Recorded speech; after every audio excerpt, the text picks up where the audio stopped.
ॐ सहनाववतु सहनौ भुनक्तु सह वीर्यं करवावहै तेजस्विनावधीतमस्तु मा विद्विषावहै. We'll start with Prashna Upanishad today. Prashna Upanishad is part of Atharva Veda, especially the Brahmana, that is of Pippalada Shakha, Pippalada branch of Atharva Veda. And it is one of the Mukhya Upanishads per Muktika Upanishad. And it has six questions that any spiritual seeker might have. And through these six questions, Rishi Pippalada tries to satiate all of our jijnasa, or the questions we might have or we may not have, but ultimately we'll have those questions even if we don't have those right now. So those six questions that covers anything that is metaphysical. So we'll jump right to the Upanishad.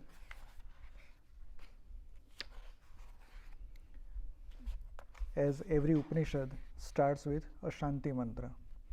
So Shanti mantra for Prashna Upanishad is Om Bhadram Karnebhihi Shrunuyam Deva Bhadram Pashyemakshabhir Yajatraha Sthirairange Stustan Vansastanu Vyashema Devahitam Yadayuhu. Meaning of that is Om, may we hear the auspicious with our ears, O gods, all the devas. May we see the auspicious with our eyes, O venerable ones.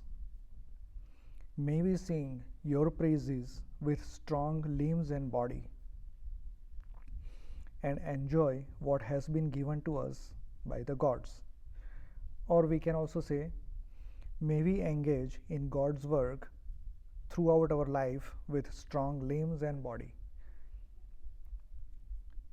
Now next part of the Shanti mantra is coming from Rigveda, very famous mantra. Swastina Indro Vridhashavaha Swastina Pusha Vishwavedaha Swastina Starksho Arishta Nemihi Swastino Bruhaspatir Dadhatu. Meaning of that is Om, may we be blessed by age-old or very old or far-famed Indra, the Lord of gods. May we be blessed by Pushan, the nourisher and the gods of the universe, or the knower of the universe. May we be blessed by Garuda, the destroyer of evil, or wheel of time that does not have any rim or any perimeter. May we be blessed by Bruhaspati, the Lord of speech or giver. Om Shanti, Shanti, Shantihi.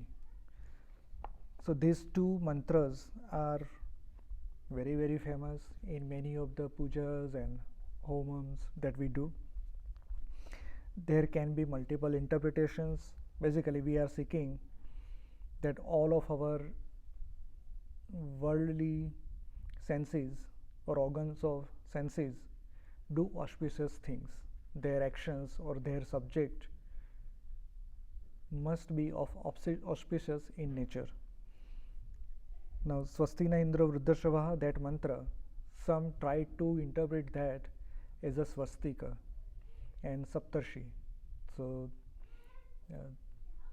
the positions of Big Dipper constellation, saptarshi, if we look at in the northern sky, it changes its direction throughout the year. So this is winter time in northern hemisphere. At this time, the saptarshi appears as a spoon with its direction downward. So after 3 months, if we consider 4 quarters of a year, so the directions will be 4 different directions, and that kind of forms a shape of swastika. And many try to interpret this Swastina Indra Rudrashava as the positions of particular star when that Saptarshi Nakshatra is in particular direction, and reference is swastika. Now, first chapter of Prashna Upanishad. Now, every question is asked by a wise person of that time, and that person asked this question to Pippalada Rishi. So, every question, even though asked by one particular person or Rishi or wise man, it represents, or that person represents, all of us. And their names are the first verse of first chapter. Om Sukesha cha Bharadvajah Shaibyascha Satyakamah Sauryayani cha Gargyah Kausalyashchashvalayano Bhargavo Vaidarbhihi Kabandhi Katyayanaste Haite Brahmapara Brahmanishta Param Brahman Veshamana Eshaha Vai Tatsarvam Vakshyatiti Teha Samitpanayo Bhagavantam Pippalada Mupasannaha. Om Sukesha, the son of Bharadvaja, Satyakama, the son of Shibi,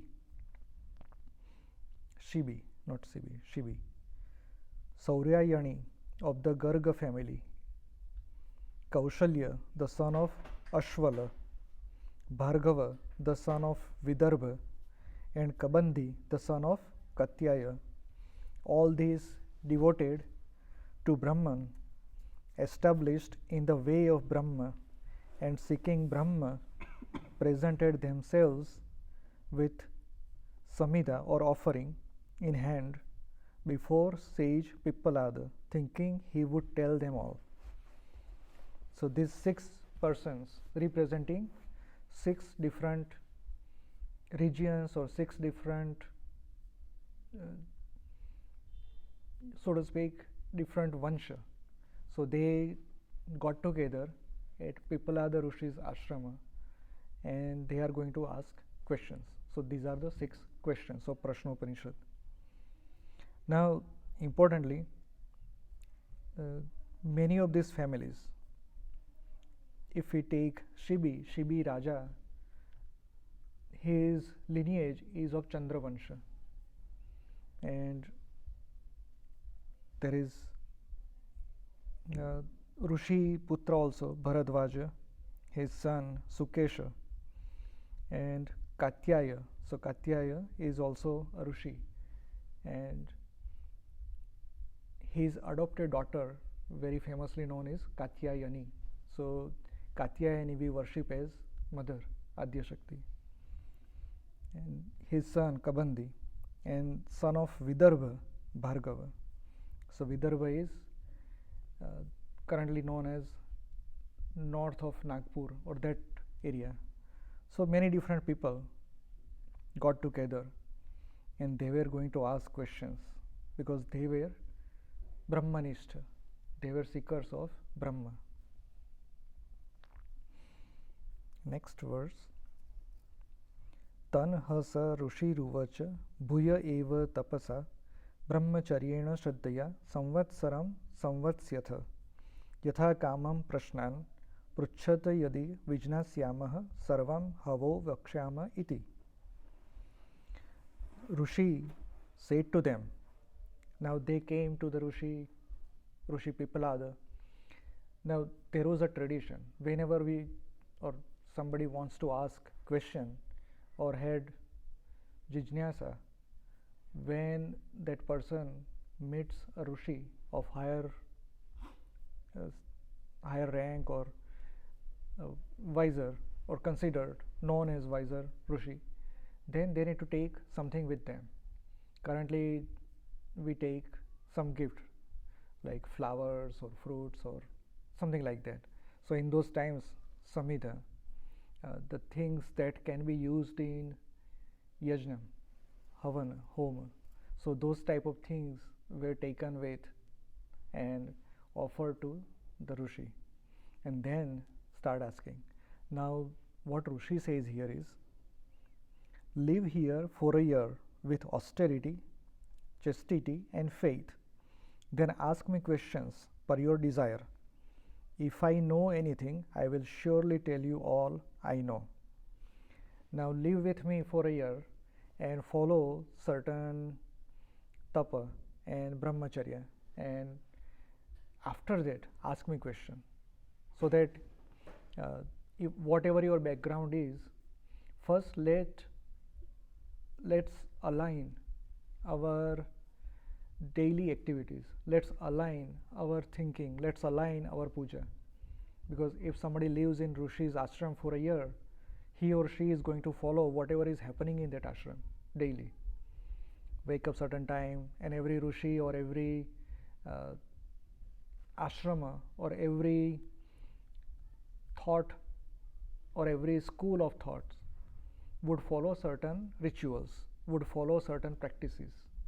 So once tune yourself to all that for a year, and then ask me question, and only if I know I will tell. So this is how they used to be. Currently, if we ask questions to some learned person, even though he or she may not know, would try to give the answer, but will not point to someone else that, hey, go there and ask that person. But our Rishis, their stature, their understanding of everything is so profound, and they were so simple. We have seen Kathopanishad, we have to be Nachiketa, very straightforward, simple. And so if Rishi wouldn't know the questions, the answer to that question, then he or she would point to someone else who would know that.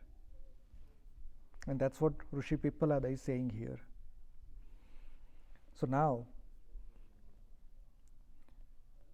the next verse, Athaka bandhi katyayana upetya papracha bhagwan kuteha va imaha prajaha prajayanta iti. So it was so, after a year, Kabandhi, the son of Katyaya, approached and asked, O venerable one, from where are beings born? Excuse me. So he is asking the first question. All the praja, all the beings, where do they come from? We know that there is the birth process, death process, everything. But ultimately, in this body, so the question is, whatever is within this body that gives life, where does it come from? So fourth verse, Tasmai sa hovacha prajakamo vai prajapatihi sa tapo atapyata sa tapas taptva sa mithunam utpadayate rayim cha pranam chaityetau me bahuda prajaha karishyata iti. Rishi Pippalada said, Prajapati is Brahma or Lord of beings. So everything that exists, Prajapati or Brahma, desirous of offspring, performed great austerities. So when Prajapati thought of creating beings, thought of creating life, he did penance, tapa. After performing austerities, a pair was created. So tapa meaning following certain ritual and with martial law, or with how the army or the personnel of army would follow certain things, right? That discipline, that shist. So follow that, eat this, eat that, whatever it involves, and whether it may involve restraining physically or with mind, follow all that, and with full focus on certain thing. So all these actions are part of tapa. And so Brahma had to do tapa, the creator, Prajapati. And after that tapa, he would create something. What did he do? He created a pair. A pair of what? Matter or Rai. The word he used here is Rai. Rai is Prakriti. Everything that, actually there are two types of Prakriti, Apara Prakriti and Para Prakriti. So in Apara Prakriti, which is all the five elements, earth, water, fire, air, space, Prithvi, Jal, Agni, Vayu, Akash, and Man, Buddhi, Ahankara. So mind, intellect, and notion of being or notion of existence. So these are 8 divisions of Apara Prakriti. And Jiva, which is Atma contained within Trigunatamik Maya, that is Para Prakriti. And combining all these becomes Rai. So I would say it's the primordial energy or basic energy that was created in the beginning, which became the whole universe, all of our body. Any attribute that is not Atma is Rai. And Rai does not mean just matter, it also means energy. And the second is Prana. Prana is, now Rai is Prakriti, feminine, and Prana is Purusha or masculine in nature. Then Brahma thought, this will produce many praja, offsprings for me. So combination of Purusha and Prakriti is the creation. Prana is what in this? So prana is something beyond what is physical in nature. We can consider that something that carries Atma, or something, some vehicle, or sometimes it can be considered Atma also. There is, in different contexts, it might mean something different. When we say my prana is gone, meaning my Atma is gone, I am no longer in this body. So in that context, prana becomes Atma. But prana alone is not Atma. Many times we have discussed this in Kathopanishad as well, that prana is just a vehicle to sustain life. So Atma ultimately requires something, that something is prana, to stay in the body or to go somewhere else. So it can mean a vehicle for Atma also. And for us, that prana, when we breathe in, that prana is enveloped by air. So when we take air in, that prana comes in. So when air goes out, it is just carbon dioxide, because when oxygen went in, with the oxygen prana went in, and prana is spread among all the different cells along with oxygen. So oxygen is not prana. Prana is something beyond oxygen. But prana alone cannot give life, because prana would require Atma. But in many contexts, prana, as I said, can be considered Atma also. And here, when Prajapati did tapa, after tapa, what he created is Rai and prana. So something that is created, if it is created, it is not Atma. So indirectly we can say that, because Atma is never created, never destroyed. So using these two vehicles, these two tools, Brahma created everything, is what is said here.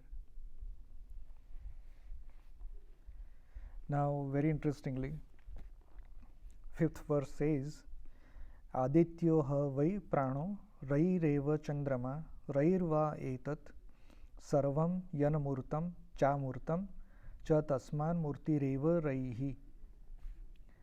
The sun indeed is prana, and moon indeed is rai. Everything here in the visible realm, whether formless or with form, is matter or rai. Form itself is rai. So what is formless in this world? That is energy. What is with form? That is physical elements. So whatever is visible, invisible, mana, buddhi, ahankar, that is also invisible. So whatever is visible or invisible, that is rai. And here the metaphor is sun is considered prana and chandrama is considered rai. So if we look at our body or other traditions, there is ida nadi and pingala nadi. Ida is surya nadi, pingala is chandrama nadi. So their attributes are such that when air flows or when we breathe from right nostril, which is surya nadi, so our body heats up. When we breathe from left nostril, it comes down because it is chandrama nadi, chandra nadi. And chandra nadi is, or chandrama, when we look at the sky, sun is prana, because for us source of energy is sun, that aditya. So that is kind of prana. And chandrama, now this is very interesting. Chandrama is rai. So if we look at the properties of Chandra, Chandra represents mind.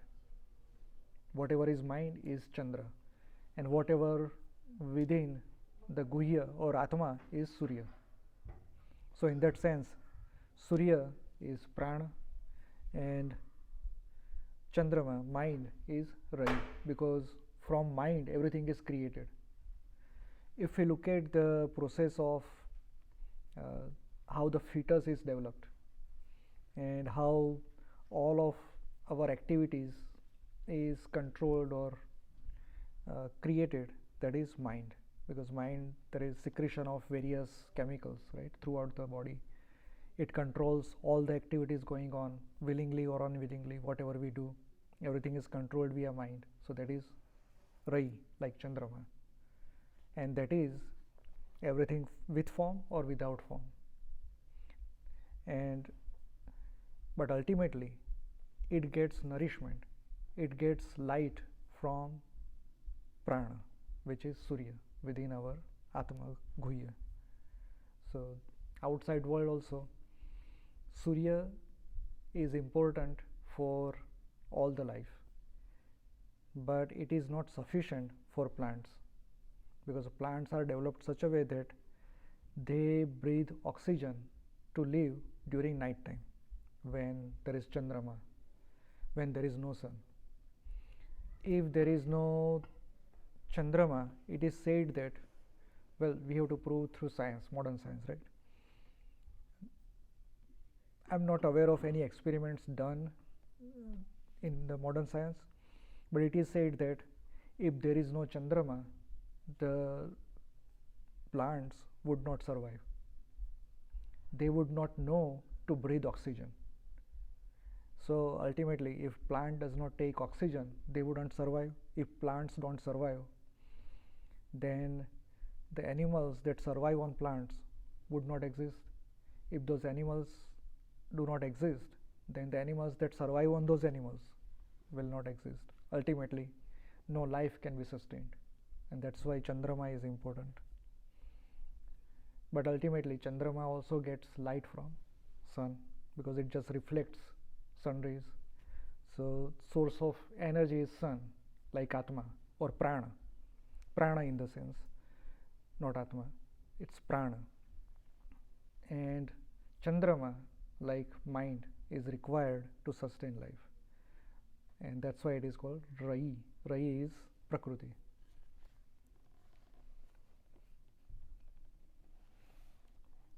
6th verse.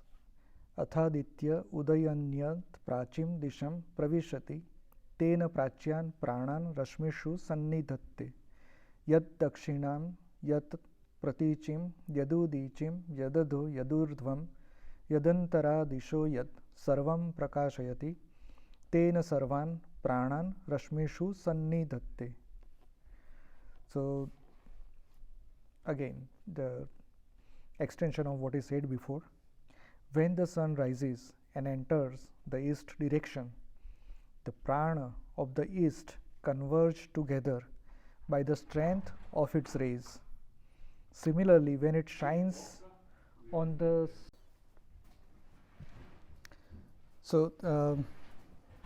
we'll repeat that. 6th verse.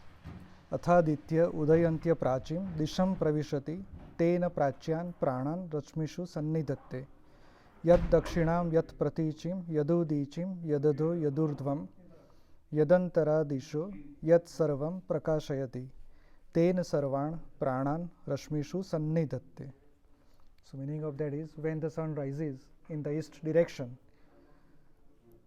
the prana of east converge together by the strength of its rays. Similarly, when it shines on the south, the west, the north, the urdhva nadi, the zenith, adho, and all the directions in between, then all of their pranas converge together by the strength of its rays. So here the importance of atmosphere, because what we breathe in, or plants or any beings, we consider even rivers or mountains also having life. So everything that consumes their prana from atmosphere, here Rishi is saying that when sun rises from the east direction, all the sun rays kind of pushes and collects prana in the atmosphere and spreads in all the directions. So modern science, we know that when the sun rays enter atmosphere, they kind of disperse. There is a dispersion happening, and that's why we see sky bluish, because of ozone layer. And if there is no atmosphere, then sun would appear as just a lamp or bulb, like a laser focused. But because of, or everything else would if consider that there is no atmosphere, sun would still shine bright, but the background would be black, just like what we see on moon. When somebody lands on moon, they look at, or they take pictures, I think we have seen those videos, then the background is always dark black, even though there is sun shining. But because earth has atmosphere, because the sun rays are dispersed, it illuminates like this. It appears like white, or it is not dark, so to speak. So that dispersion is very important, because of that, those sun rays, there is activity happening in the atmosphere. The air itself, because of sun rays, the photon exchanges and all that at atomic level, molecular level, whatever those actions happening, that kind of generates actions into prana, so that everybody can consume that prana because of that.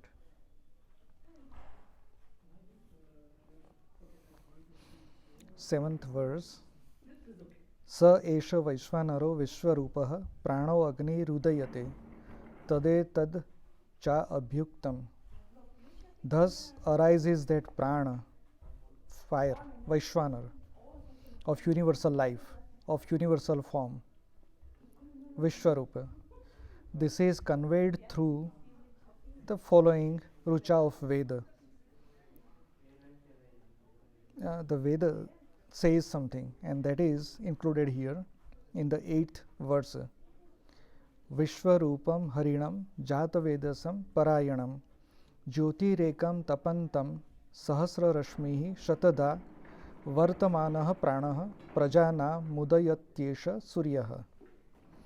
So now there arises the sun with thousands of rays, manifold in existence, the prana of all beings, the effulgent one of universal form, the sustainer of all, the primal one, the only source of heat and light.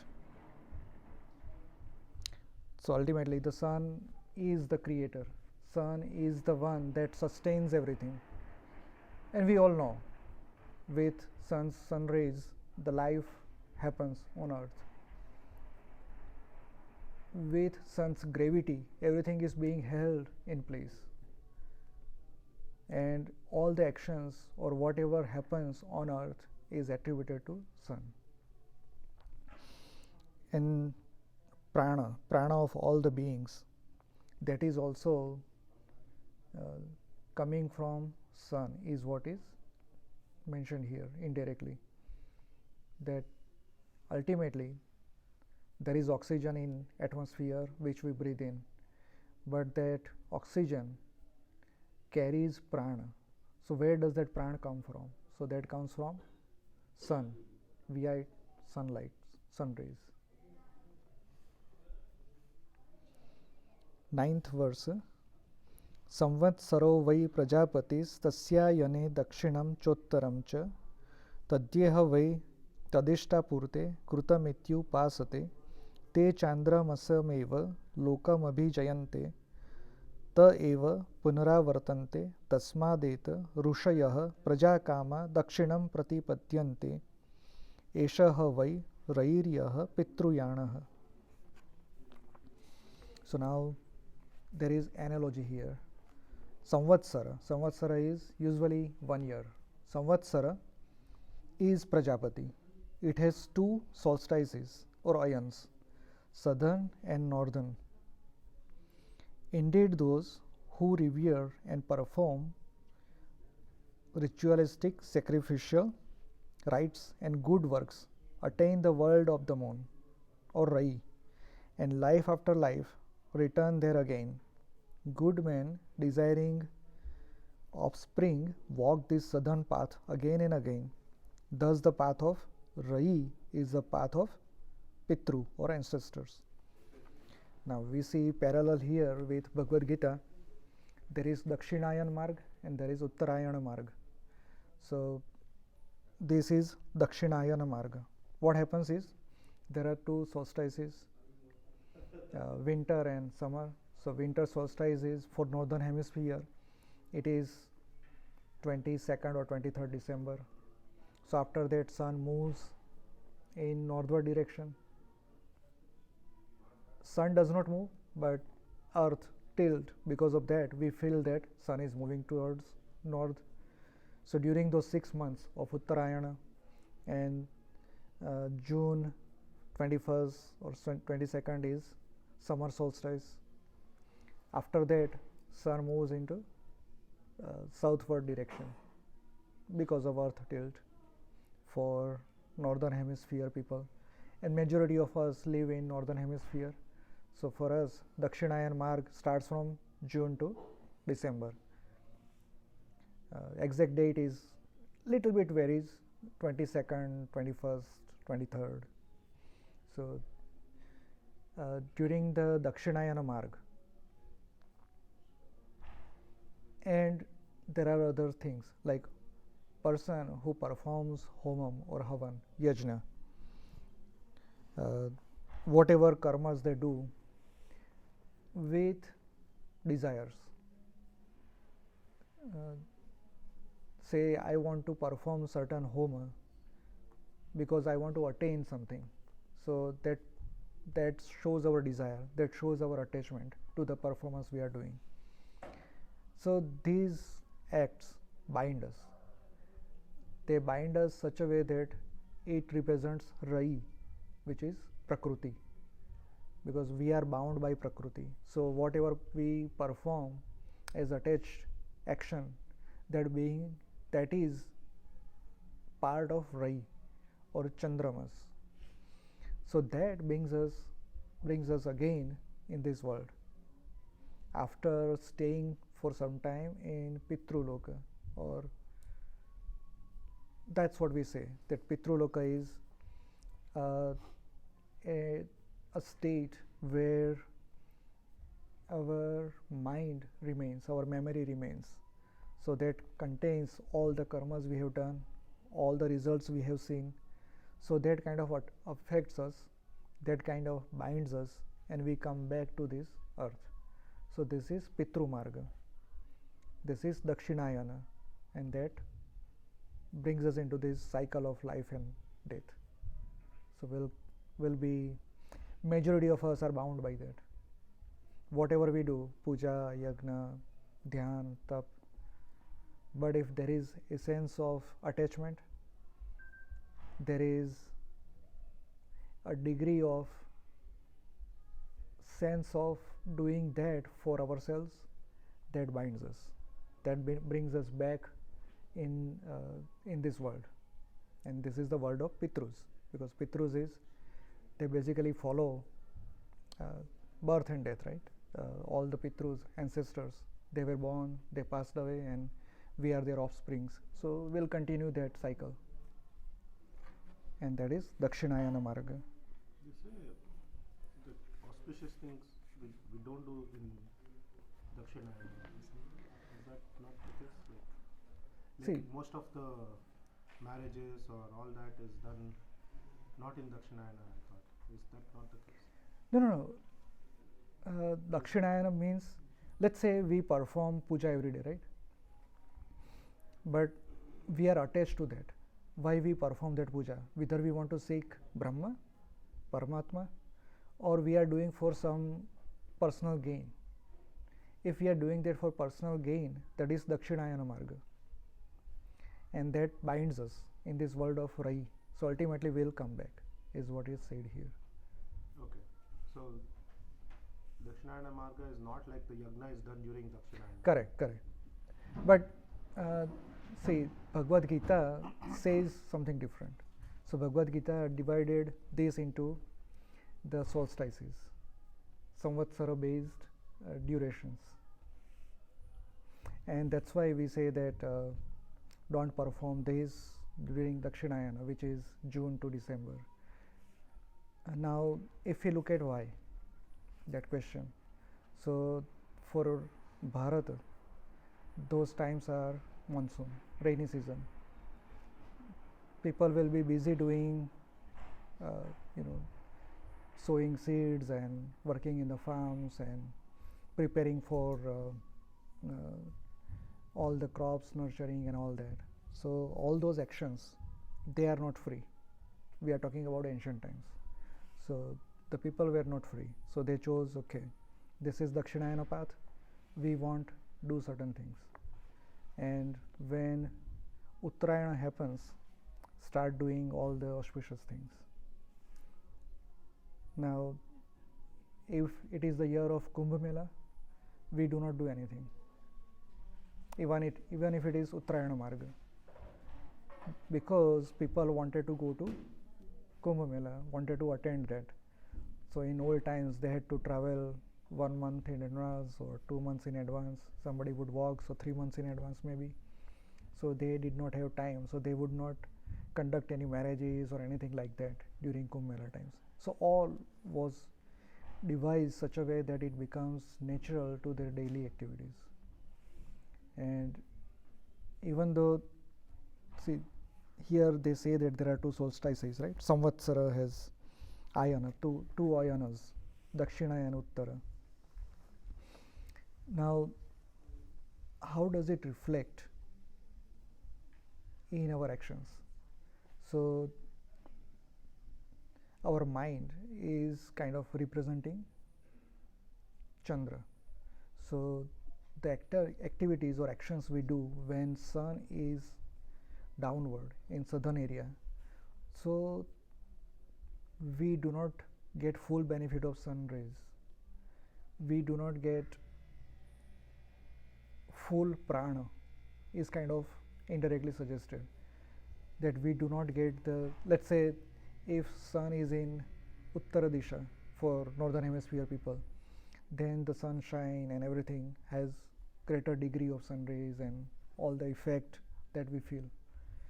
Compared to those 6 months, June to December, we do not get enough sunlight, we do not get those energy, that prana. So that again reflects into our actions. So we become more attached. See, if we don't see sun for 3 months during monsoon, rainy season, what happens to our actions? What happens to our mind? Because not everybody is prabuddha or brahmagnani, right? So they are bound to have some attachment, and that attachment kind of is represented with this ayana. If we do enough sadhana or have enough penance done in our life, then effect of what is happening outside will not waver our mind, will not make our mind attached much. Ultimately, we start from outside. Whatever is outside, we try to follow, we try to align with the nature.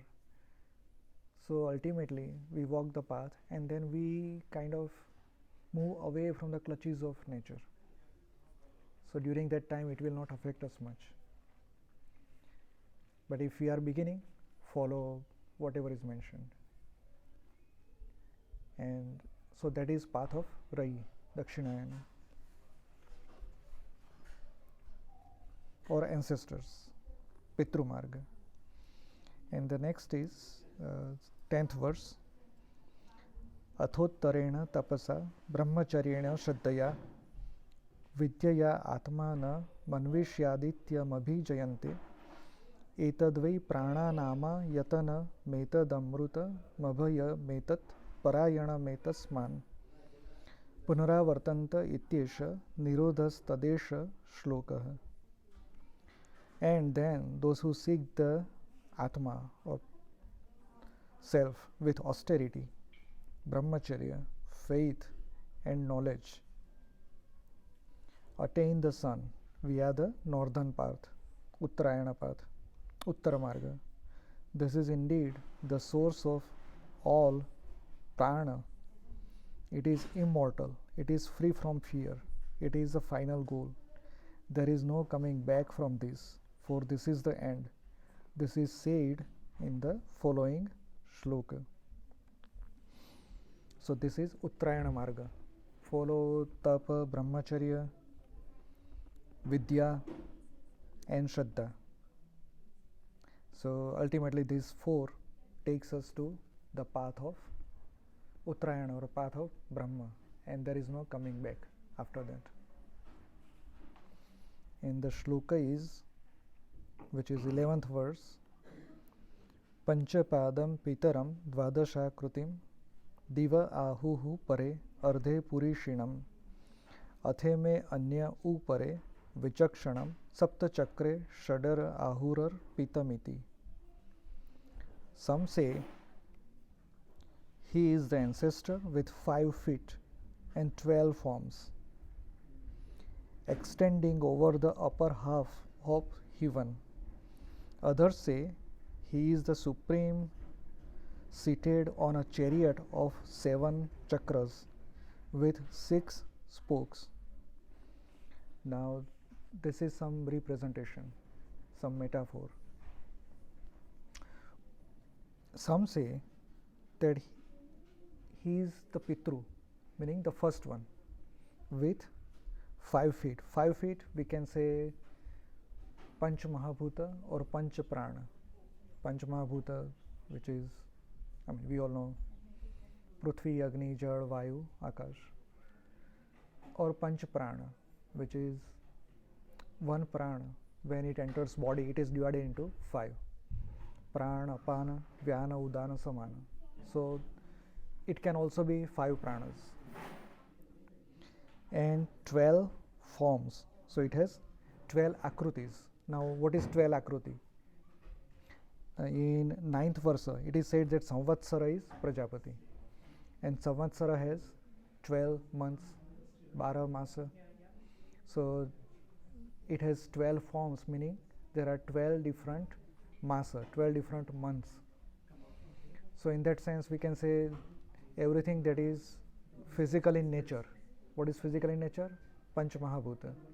And 12 months, meaning what we experience as a year, samvatsara. So it is that. And some others say that is something seated in the chariot of 7 wheels. So 7 wheels can be 7 chakras. So 7 chakras with 6 spokes. So what is 6 spoke? It could be nadi, 6 nadis. Now 7 chakras could mean a sun. When we talk about sun riding a chariot of 7 horses, those 7 horses are 7 different colors, because sunlight, even though we say white, it is ultimately made up of 7 different colors. So those could be 7 horses and 6 nadis or spoke. I'm not sure about that. It could be see, when we talk about Anahata Chakra, that Anahata Chakra, how it is represented, it can have petals, right? Those different petals. I'm not exactly sure whether Anahata has 6 petals, but there is one chakra which has 6 petals. So it could be that. But if we consider that, it does not match with 7 chakras. So we can say every chakra has 6 petals. That is possible. But in Hatha Yoga or Tantra, all the 7 chakras, they have different petals. But here Rishi is saying all these 7 chakras with 6 spokes or 6 petals. So I'm not so sure about how it is represented here. Maybe there are different meanings to this. If we consider 7 days of a saptah, right? A week has 7 days.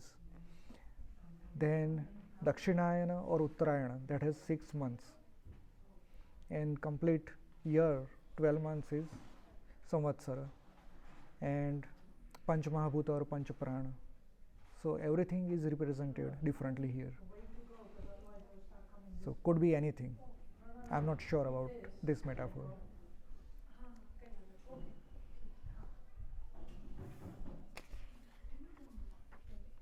I think we should stop here. Om Purnamada Purnamidam Purnat Purnamudachyate Purnasya Purnamadaya Purnameva Vashishyate. Om Shanti Shanti Shanti.